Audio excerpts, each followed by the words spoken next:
What's going on, YouTubers? Welcome to another video. Today we're going to check out the Infinity Studios Sauron life-size bust. So Sauron, I don't know the exact height of him, but he's something like, I swear, 12 feet tall or something like that. So he's absolutely massive, and this, from what I can tell, is a true life-size bust.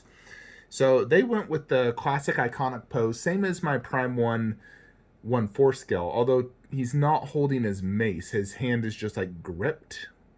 And I understand why they didn't do the mace. I mean, they probably could have even a cut-off mace. But here it is. Definitely absolutely phenomenal looking. This is truly absolutely incredible. I'm comparing it to my Prime 1.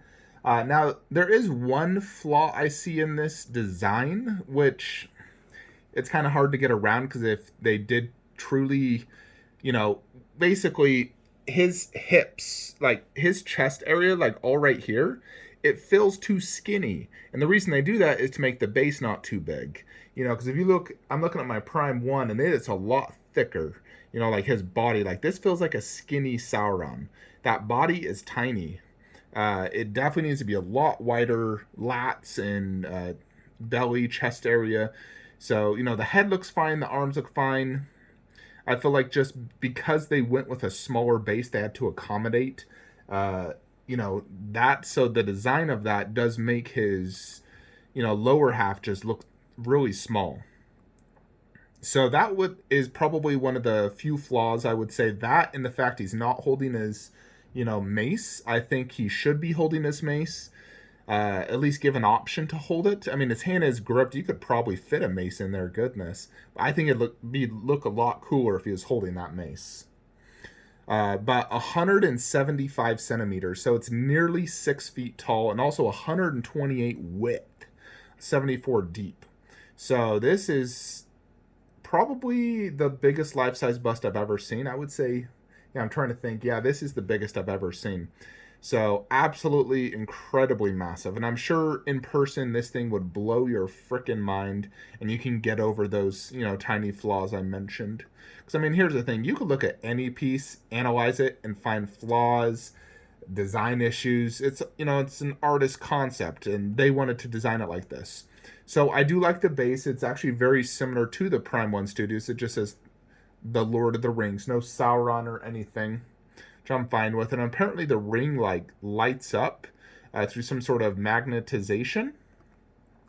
So $4,899 for a full pay through Spec Fiction. They do a little bit of discount. The deposit's $5,000.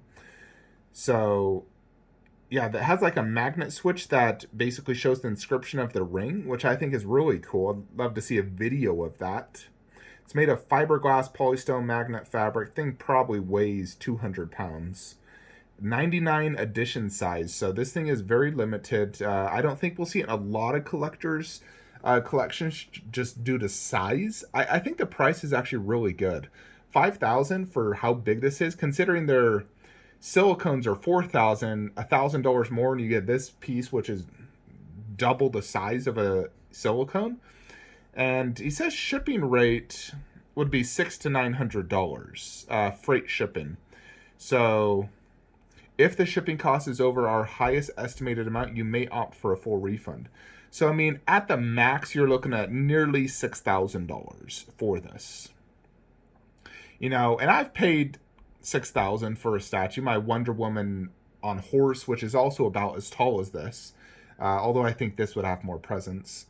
My Arnold was $5,250. That was my second most expensive. So, two pieces in that range. So this definitely isn't out of the range for me to afford it. It's just a matter of space. Considering how incredibly massive this is, it definitely would not fit on a garage shelf.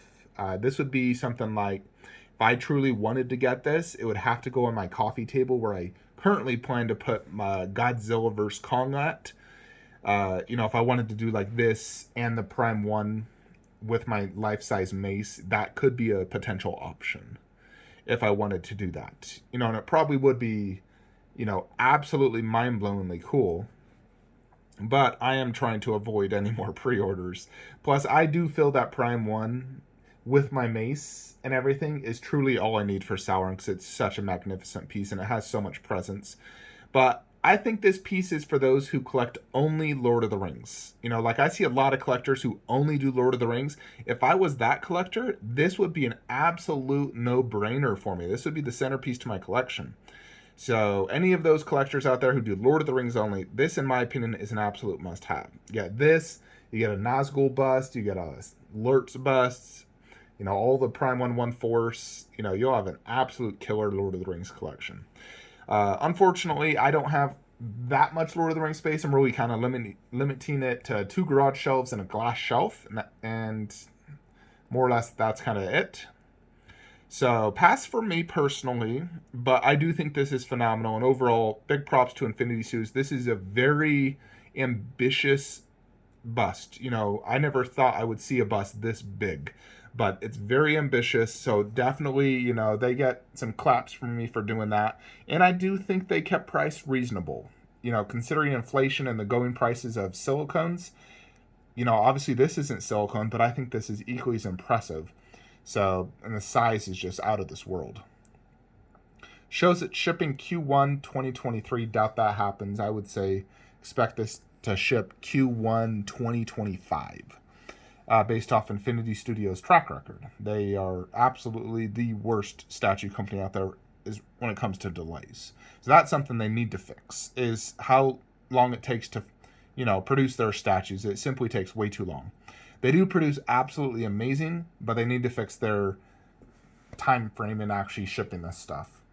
Anyways, yeah, overall, very, very impressive. Definitely 2 thumbs up from me, and highly recommend it for any of you who are Lord of the Ring purists, absolutely love Sauron, and Lord of the Ring only collectors. So at edition size of 99, I could foresee this probably selling out fairly quickly. You know, a lot of the, especially if that's like worldwide, not just, you know, outside of China, I could foresee this definitely selling out before the ship date. So if you want this, I would put the deposit down, which is a hefty 1,500. That is quite the deposit. That's basically Prime 1 ball rug. That is a very big deposit. Wow. But at least when it's shipping, you only have to owe, like, you know, with shipping, probably $4,000. So think of it as that. Anyways, folks, so tomorrow's video is going to be KD Vegeta 1/4 scale statue. I did buy it. I'm going to compare it to Tsume Vegeta, and I am going to make the final decision on what is the best Vegeta skill out there, because a lot of people have said Tsume, a lot have said KD. I'm a big Tsume fanboy. I love my Tsume Vegeta, but let's see how good KD is in person. I will make the ultimate decision and finalize in that video what is the best Vegeta 1/4 scale statue. And I also did buy KD trunks. So you know, I've been posting my Facebook groups, DBZ Resin Collectors, Flankster Statue Collectors, about it, and I have gone ahead and purchased both. You know, I'm all in KD, basically. So we'll see how good Trunks is. It's also a highly rated statue, so we'll see how good that is. But super stoked to get Vegeta, see how it is. I've always wanted both of these statues. I just passed due to space and having multiple characters and whatnot, but I've sold some statues, created space, and let's get them in hands and see how they are. Anyways, folks, that is it. If you guys are looking to buy statues, use the links below, and I'll see you in the next one. Have a great day.